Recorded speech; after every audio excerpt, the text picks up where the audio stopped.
Hi guys, a great day. Welcome to yet another edition of Celebrity Uncensored. Today promises to be exciting, fantastic, and inspiring. And of course, I have a fantastic, phenomenal young Nigerian making waves in this industry. He's Tito Philips Junior.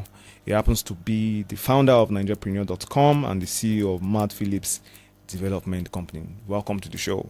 Thank you, Kenny. Nice to be with you. Yeah, same here. So let's talk about. Let me start from the beginning. How did you fall in love with entrepreneurship?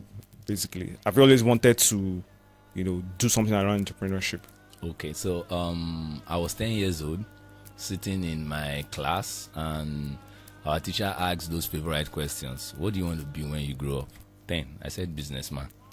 So how did that come about? Because my dad had always been a businessman. So he might not have succeeded to build one big company, but seeing him do businesses over time became where the initial passion for entrepreneurship came from. So when I stepped out into the world of business, I wanted to do much better than he did. So that made me start pursuing knowledge, because I realized that was the missing element in his own pursuit of entrepreneurship. So it's something I saw from home. I saw that the hustle was there, but he didn't add the knowledge. So he didn't grow as a businessman. Also plus knowledge. Yeah, so he was just hustling, doing business, like I like to call it. So he could not transcend that level. So it was from home. That's where I saw the love for entrepreneurship. Then I'm just doing much better than the kind of entrepreneurship he pursued in his own time.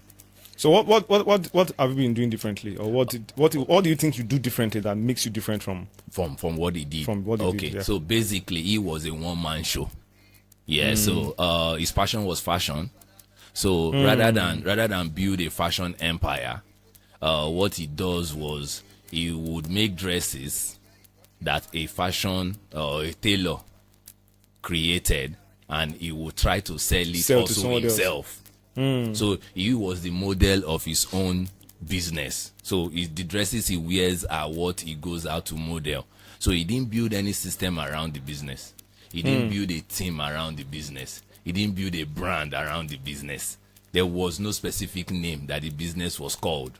It was just, if you need good clothes, you need great clothes, call Tito.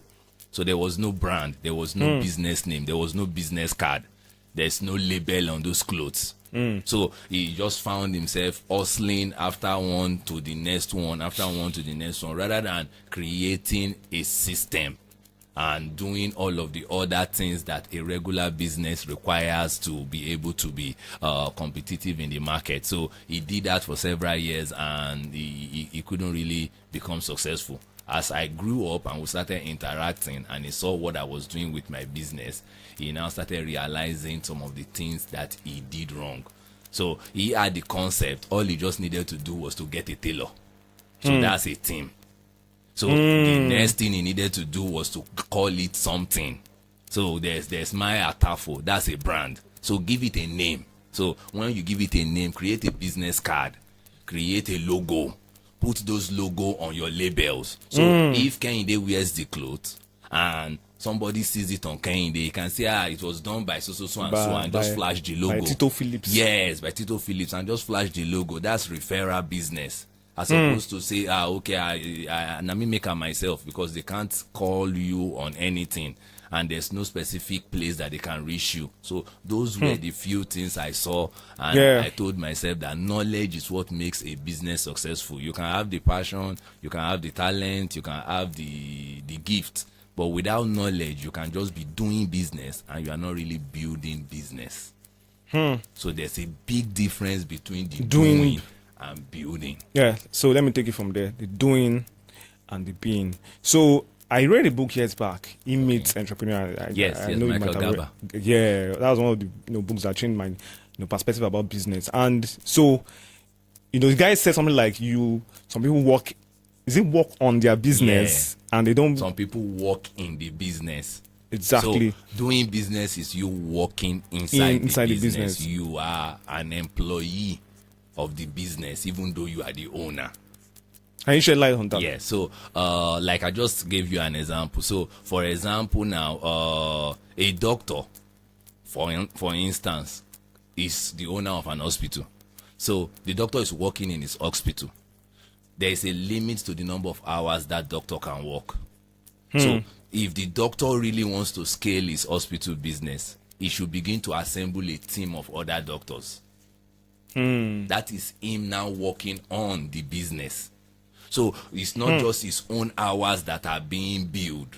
He's now billing the hours of other doctors. He's leveraging on the time of others. He's leveraging on the time of other doctors. So you are now, instead of you doing the work, you are now in the position of a coach.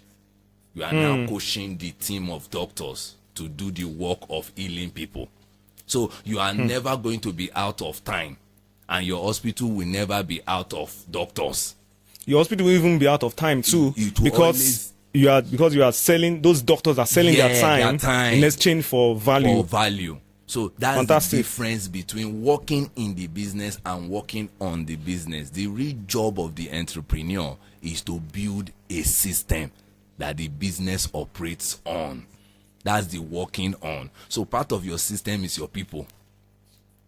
So you need to get a team that will be doing the work. Part of your systems are your processes. How are the work being done? So it's not just getting people. You can get people and they will be doing the work anyhow. So you need processes that ensures that the work is being done efficiently. You need processes to ensure that the work they are even doing is the right kind of work they need to be doing. Because as soon as people step into the door, they can come in with all their own baggages and all their problems. And they will just come into your office and they are marking time or doing some work that is not contributing to the bottom line. So your processes has to be airtight. Wow. So many, as in the where we are, the path we are taking into is just different from what I planned. But let me just follow that path. All right. What are the common misconceptions people have about entrepreneurs and entrepreneurship in Nigeria? So it's a two-faced question. Entrepreneurs, maybe people just use that, entrepreneurs see money on the street, they pluck money for tree. And what are also the other common misconceptions people have about entrepreneurship itself? Okay, all right. So first and foremost, there's a big distinction between an entrepreneur and a business owner or a businessman. So this is a very, very big topic that a lot of people don't like to delve into, but I do clarify it. So the very concept of entrepreneurship means betting something new that didn't exist before. So in Nigeria, we have a majority of business owners, businessmen and women, and very few entrepreneurs. So the title is now being commonly used for everybody. So I'm trying to say somebody who sells clothes is not an entrepreneur. The person is a businessman. He's a businessman. Because so, what example would you give? So for you to become an entrepreneur as someone that is in the fashion space, you have to create your own clothes. Because that means those clothes didn't exist before. So is someone like yes, an entrepreneur? He's an entrepreneur. Why would you call him an entrepreneur? Because he creates his own designs. The concept of entrepreneurship is the betting and creation of something new that never existed before. Very distinct, foundational principle. So I can call you an entrepreneur? Yes, because what I'm doing never existed in that space. So a lot of people carry the title and I'm like, I know we will get there someday. That is one of the things Nigerapreneur is coming out to do. That's why we're very particular about our message. We are letting people know that it is about ordinary people building extraordinary businesses that matter. So we want you to know that the kind of business we are engineering you, equipping you, and training you and teaching you to do is not the businesses that are already everywhere. We want to create businesses that are really entrepreneurial. Businesses that are going to come up with concepts that didn't exist before. Because that's how we can get Nigeria to begin to play on the global scale. There's a lot of everyday and Me Too businesses everywhere that are just sustaining everybody. That's fine, but that will still keep us in our own little space. The concept of entrepreneurship is basically about betting new things, new business ventures. Yeah, so it's very, very key for that distinction to be made. There's nothing wrong with you being a business person, a businessman. There's nothing wrong, but it is now wrong for you to feel that because you own a business that you are automatically an entrepreneur. No.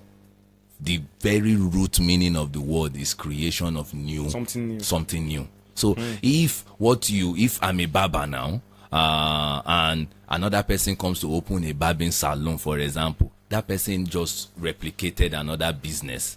He's not an entrepreneur because he owns his own business.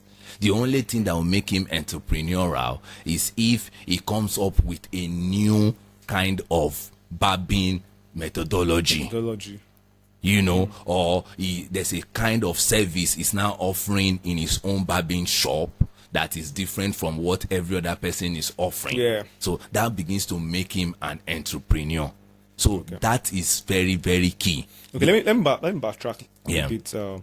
Let's talk about Nigeria, because we know the entire entrepreneurship does go like that. Let's talk about Nigeriapreneur.com. Okay, yeah. Can you tell us about the journey, that led you to betting? You mentioned betting, so let me follow that cue. That led you to betting Nigeriapreneur.com. Okay, so in 2009 and 2010 thereabout, it was betted in 2010, basically 25th of July on my birthday. I was 26. So I noticed that there was this paucity of business information, business education within the Nigerian space. So we didn't have problem with sports. We didn't have problem with entertainment. There were a lot of entertainment blogs. There were a lot of sports blogs. But there were very few business blogs. There were very few blogs that were talking about how to do business, how to start business. And because I've already noticed that the Nigerian space, we don't have entrepreneurs that are celebrated globally. So I already started doing my own research. So I said, okay, let me fill this space.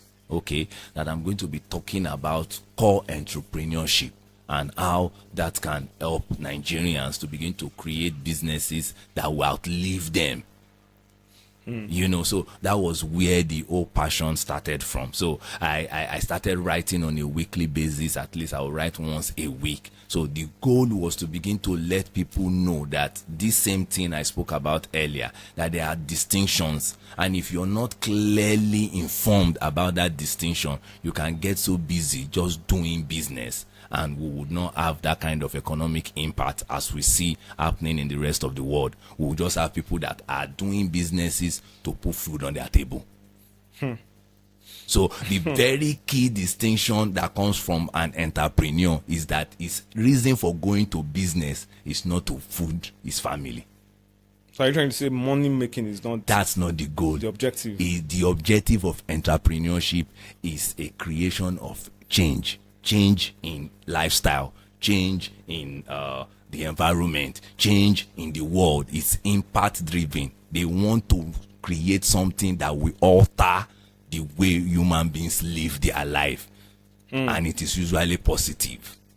So Elon Musk sat down and just said that he was going to create electric vehicles because they was tired of all the carbon impact on the environment. He wanted to just change that. Those are what entrepreneurs do. They identify major problems in their society, in the world, and they create businesses to address those major problems. So it's not hunger that drives them into business. This hunger I mentioned. It's not hunger. Let me stay on this hunger. Let me stay on hunger. So how would you rate the average Nigerian entrepreneur? Would you say hunger motivated them or frustration? Okay. Some people say, and I was somewhere on Sunday and one of the comedians said, frustration made him venture into comedy, as in the house after university. Nothing did. No job. That frustration doesn't make and they look say, I be like, say, funny. Make I begin crack joke. Yeah. But in your own case, let's talk about the average Nigerian entrepreneur, would you say is really, because of course adversity can Propel. Yeah, yeah. propel you into Yeah. betting something new, Yeah, but yeah. it can also be limiting, because the moment you get the dough, You begin to lose the passion, and Lose that's passion. that's where majority of Nigerians are. It's actually hunger driven businesses. Fact. hunger-driven businesses. Yes. Okay. So that's why you see most Nigerian entrepreneurs and business owners, and the moment the money begin to come in, what do you naturally see that begin to happen? There's that obsessive compulsion to begin to show the lavish lifestyle. Mark Zuckerberg will still wear his polo anywhere because he has a bigger thing that is pursuing. You're not going to see him flash his Rolls Royce or all of those things on his page and just be showing the ostentatious lifestyle. You will not see him suddenly begin to grow big tummy. You're throwing shit. Yeah, I know. I'm a troublemaker. You see, so that's not, you will still see him keeping fit, and it's all about the purpose. That thing that made him step out to do this thing. You will see the bigots. They are not after the material things. They own these things, but they don't show it. But in our climb, the moment the entrepreneur breaks through in his business, go to their page. You begin to see the show off of first class trip that they took, one big car that they are coming down from. They begin to lose sight of the purpose that they got into the business to address. So it's because it was hunger that led them into the business. So the moment hunger begins to become no longer a problem, innovation begins to suffer. When hunger stops being a problem, that's a quotable quote moment. Innovation begins to suffer, because the real source of innovation is that drive to create change in your industry, in your society, in your world. So as long as you see that change is still there, you have done probably 10% of that change, you'll be driven to increase it to 20%. You'll be driven to want to make it 100%. That change is what keeps propelling the true entrepreneur that came out to actually address the change. But the ones that came out to feed themselves, the moment the money start rolling in, they begin to get complacent. They begin to get comfortable. Let's talk about, because if I leave you, I know you go on and on. Let's talk about NigeriaPreneur.com. Yeah. How would you capture, you've done this for more than a decade, right? Yeah. How would you capture the journey so far? Okay, so this examples I gave happened to me myself. So initially when I started out, this was what I started out to do. Address the paucity of entrepreneurial education in Nigeria to be able to build a different kind of entrepreneurs in our country. So along the way, small money started coming in. Yeah. So I noticed that it wasn't meeting my needs fully. It was coming in, but it wasn't meeting my needs. So I pivoted into some other things that were more financially lucrative for me. You understand? So that's why I say what I say. So I knew inside me that this was not the things I was supposed to be doing, but because they were providing for my needs at that moment, it was enough to sustain me. Yeah. I knew at a certain point, when I get comfortable enough, I will go back to your first love. Yes, and address what I wanted to address from the very beginning. So that's what happens basically if you're not being knowledgeable about the two distinctions. You can play as a businessman and know that you have left your entrepreneurial pursuit. There's nothing wrong. Then you can come back to your entrepreneurial pursuit and know that you are trying to now do this for real. So it got to a stage in my business evolution. After trying my hands on several things, I've done real estate. I do my consulting practice, my business development consultancy, my digital marketing. I do that on a steady. Yeah. So, but I still knew inside me that this is the one that I'm going to use to leave a legacy. This is the one that will address what I wanted to address. So now, talking about leaving a legacy now, most entrepreneurs now don't even think, most businessmen now, let me correct myself based on your definition, most businessmen don't think about leaving a legacy. Yeah. What do you think is responsible for that? It's still Is it the hunger? It's the hunger, yeah. Hunger in the land. It's the hunger in the land. Most of our businessmen do it for self-sustenance. You know, that. So when that's the motive, when you are like 80 or 70 or 60, you are already okay now. So you'll be telling yourself, so all the old wahala, all the, what do they call it in Yoruba? Karakata, that you have the kirakita you've been doing all these years from maybe in your 20s, 30s.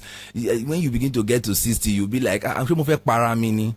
Do I want to kill myself? So you now begin to enter autopilot mode. You want to just cruise and enjoy your life.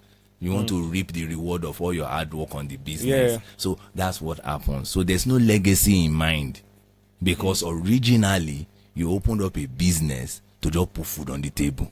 The business has now put food on the table. You are comfortable. It has served this purpose. And we wonder why we don't have 100 years old, 200 years old, 150 years old businesses. It starts from the mind of the entrepreneur or the initial business owner. IBM was still in one room when they called themselves International Business Machine. One room.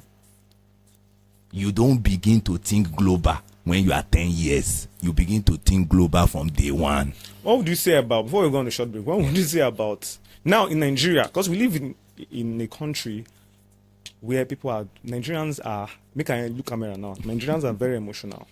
Yeah. So if someone calls himself, there's a guy on Facebook, who calls himself, I think called himself, I'm a savior.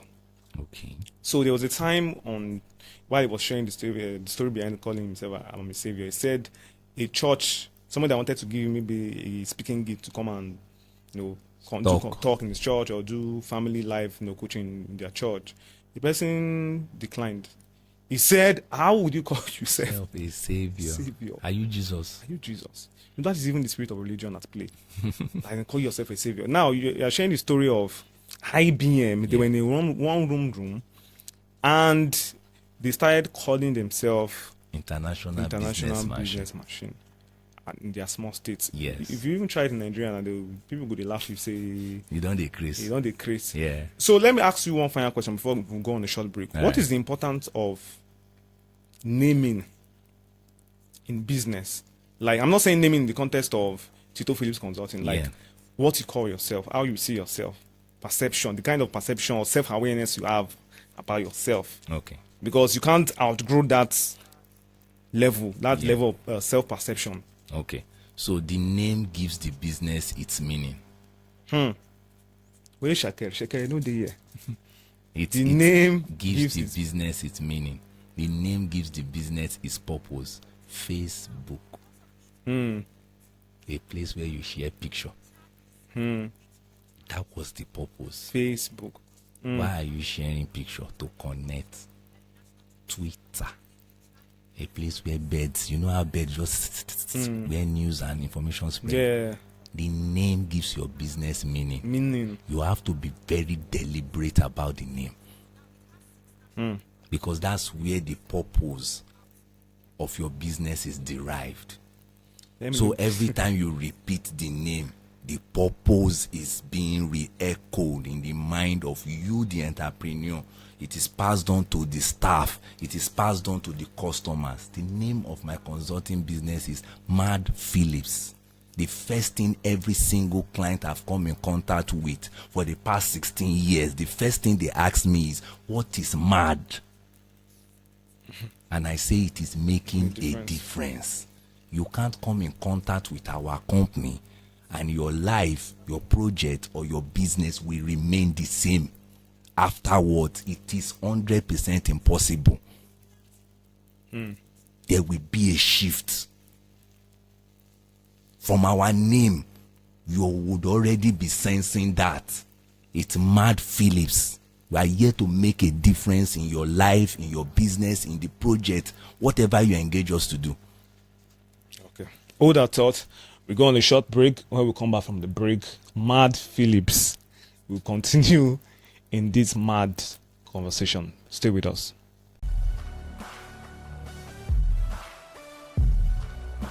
When you're looking for a show that is exciting, inspiring, and uncensored, stop right here. This is where you meet your favorite celebrities in an uncensored manner. My name is Kehinde Ajose, and I'm the host of Celebrity Uncensored on Tlig Africa TV. Join me every week for fresh episodes of Celebrity Uncensored on Tlig Africa TV. Don't miss it.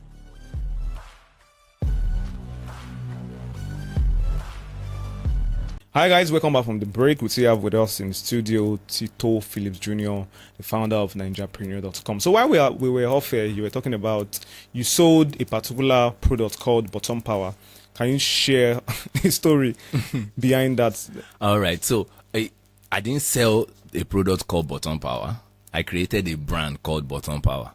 So yeah. So in the course of my entrepreneurial journey, in pursuing purpose and being an entrepreneur, you realize at some point that's why entrepreneurs have VCs, venture capitals, that pump money into the business, because in creating that change, in creating that solution to that major problem, it will take a while before you get profitable. So you need some backings, you need some money from some other sources. So I ventured into doing business, just businessman, normal buying and selling. Yeah. And one of the products I ventured into was a body enhancement product. Yeah. So it helps to enhance the buttocks, the backside of women. If I use it, will it enhance my buttocks? We didn't have men demanding for it, but probably it could have happened, but I cannot say specifically if I didn't know if a man used it. None of them came to. We had men that would call in with their wives, buy it for their wives. Their wives. Yes, we had men calling buy for their girlfriends. So I ventured into this market, body enhancement market, and I created a brand called Bottom Power. So this is the first time I'm saying it on air, by the way, because it was the brand people knew. Yeah. So I didn't share it on any of my page or my social media platform. I was completely ghost mode on that product. Why did you decide not to share it? And because it wasn't what I wanted to be represented with, true. know. So I had my own entrepreneurial brand and my serious business venture going on, my consulting practice. So this was a side hustle. So I knew that this was not what my legacy or my perception was going to be built around. So I created it, and it was running successfully as a business venture.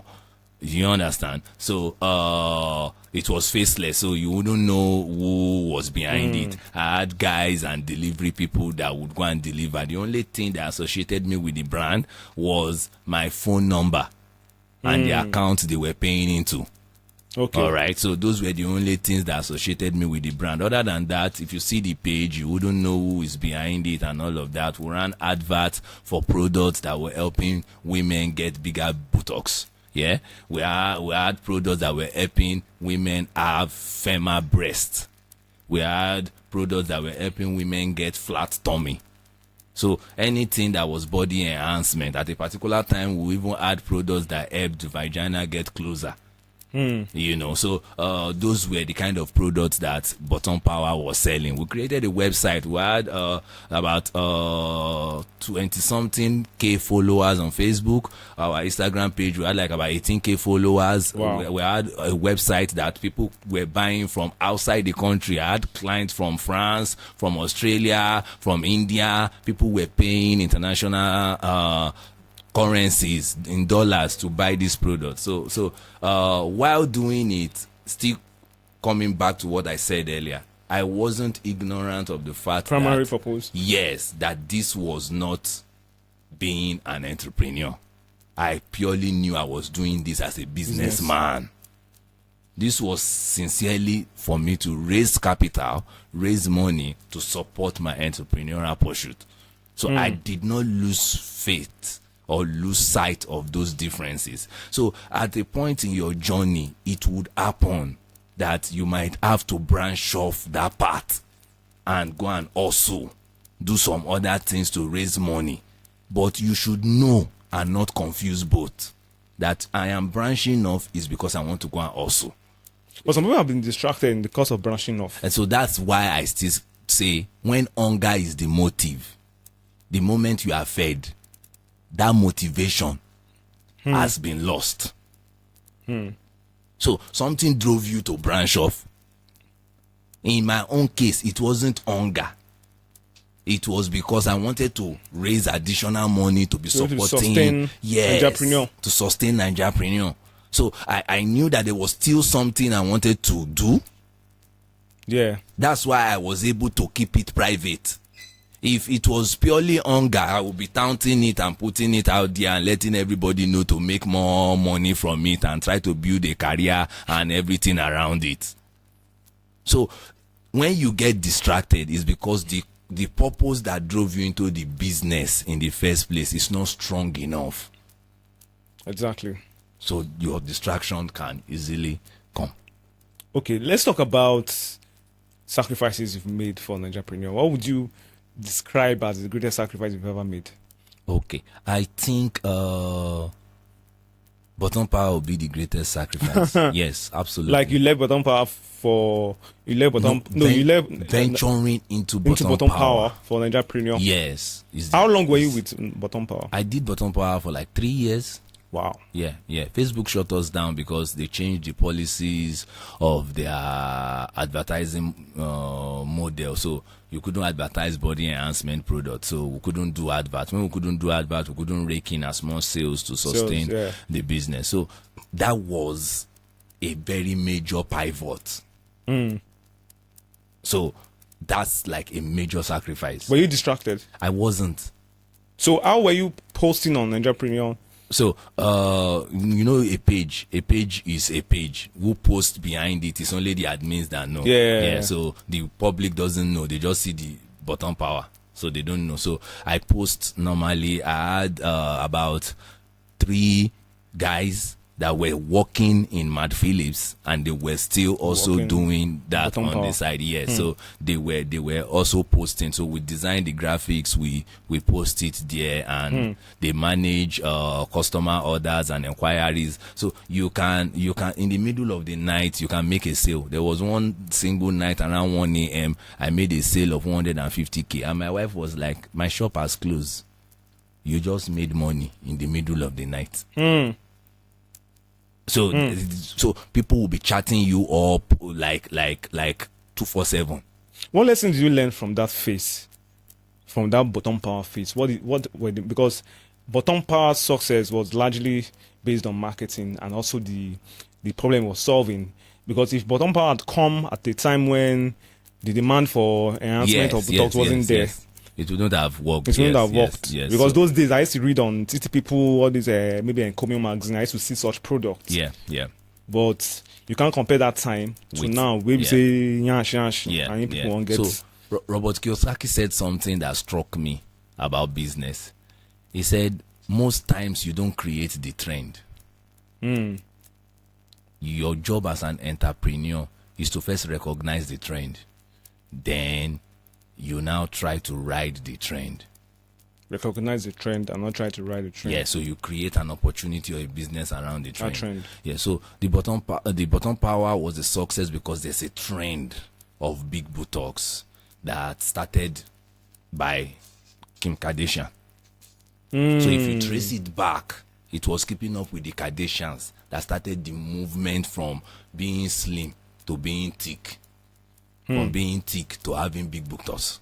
It was Kim Kardashian. So that's how she rose into notoriety, and people started this whole big yash movement. Slim used to be cute before. So that was what. So we just saw the trend, and I was exposed to it by a friend, and I just rode the trend.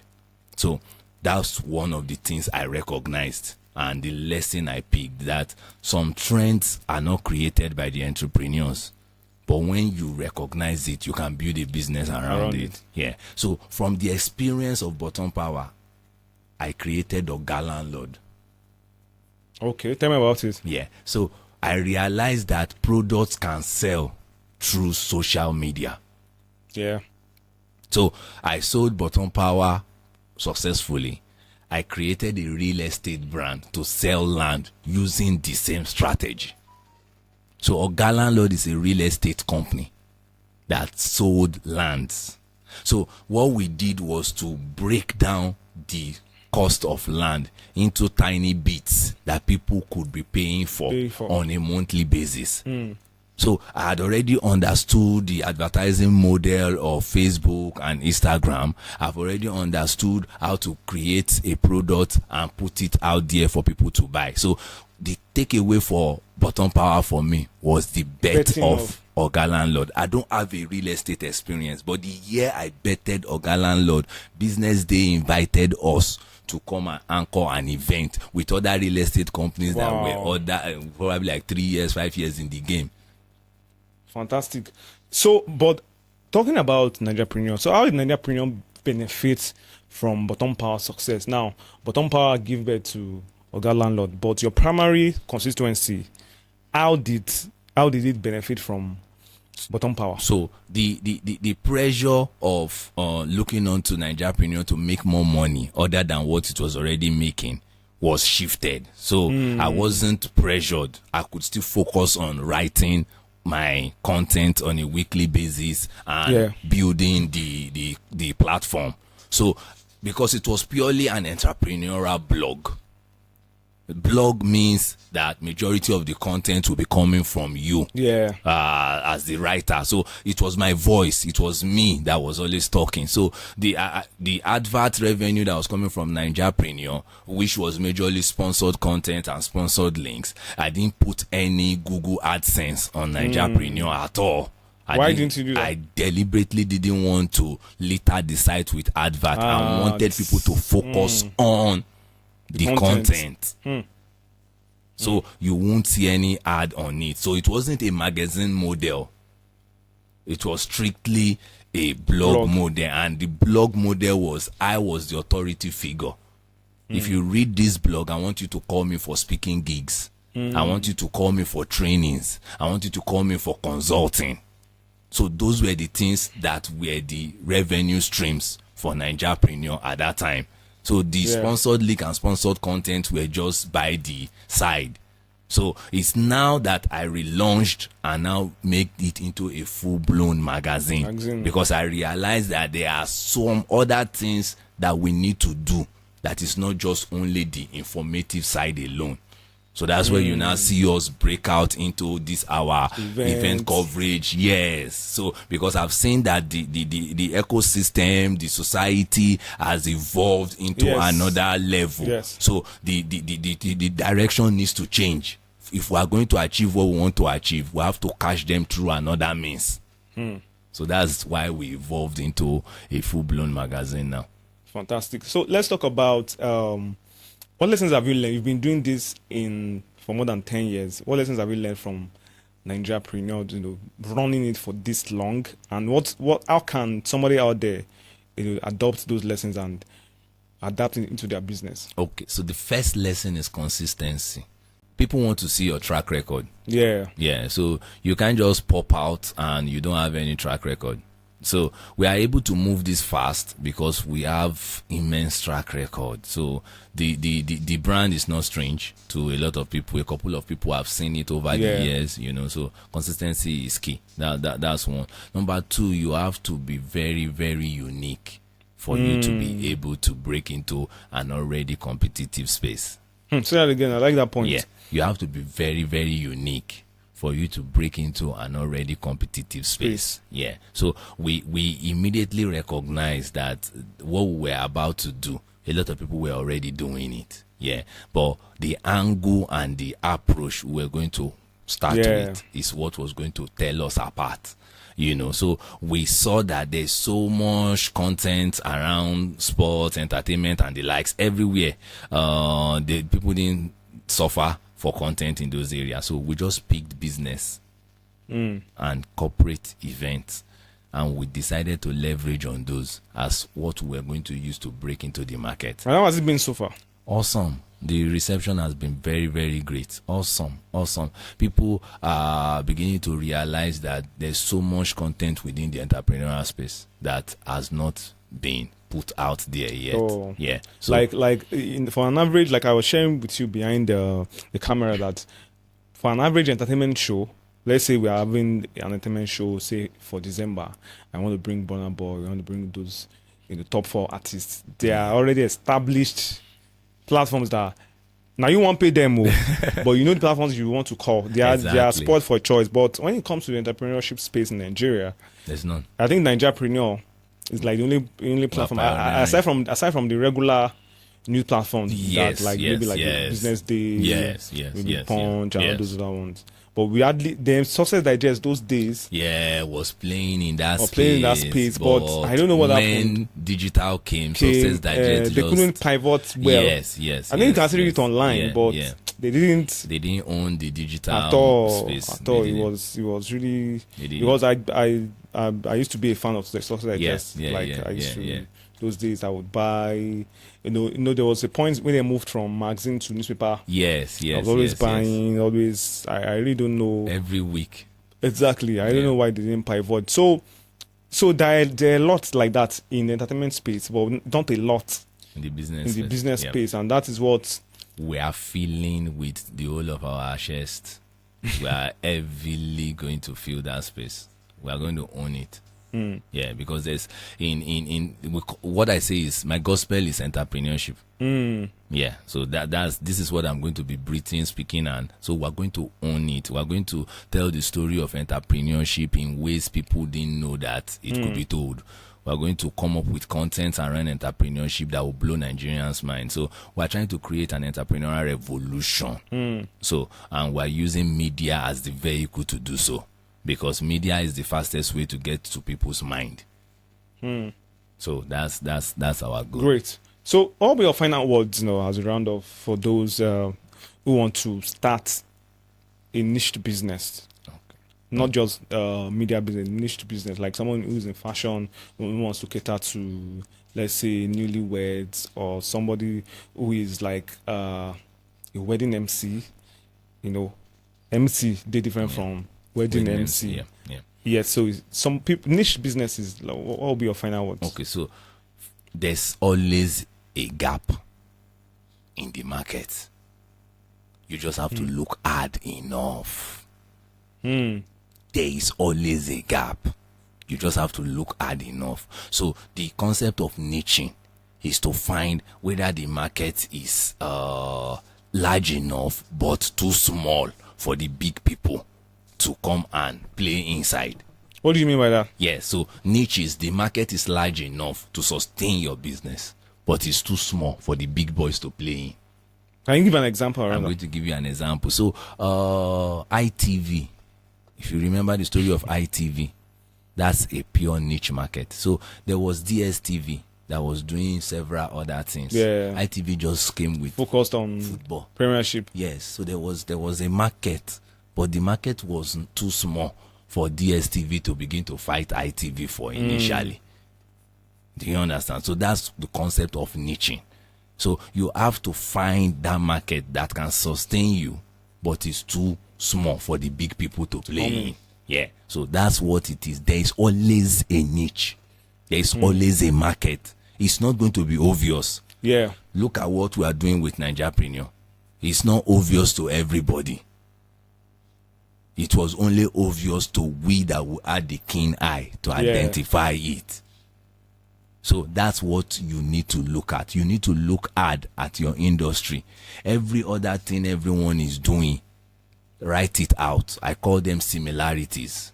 So write out all the similarities of your industry. As an aspiring entrepreneur, you should know. So those are the follow-come. Yes, they are the follow-come of that industry. Then now begin to look at the things that they are not doing. That's where you are going to find your own breakthrough. And that's the gap the gap you're going to feel. I'm going to quickly give an example. In my early days, we had a cyber cafe. So a cyber cafe is a place we all know people go to browse. What was the industry standard was that people bought tickets. Yeah. Yeah. So we created a way for people not to buy tickets. Oh, they're not buying. So they just come and load their account. So people were opening accounts with our cyber cafe.